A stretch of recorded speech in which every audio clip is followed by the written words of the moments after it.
Приехали, ребята, мы к нашим клиентам. Кто помнит, мы этот камин делали в начале лета. И в кирпиче, если видно, вот и проступили такие зеленоватые пятна. Мы думали, что это соли, но это, скорее всего, какой-то заплесневелый гриб. Возможно, когда этот кирпич стоял под пленкой, в пленочке были отверстия, и влага попадала туда, но она не испарялась, и завелись такие вот пришельцы. Мы будем пробовать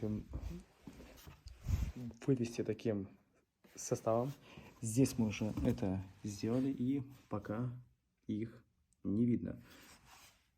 Пишите в комментариях, кто что думает. Вот, где у нас там еще где-то они есть. Вот здесь вот есть, и здесь есть. И где-то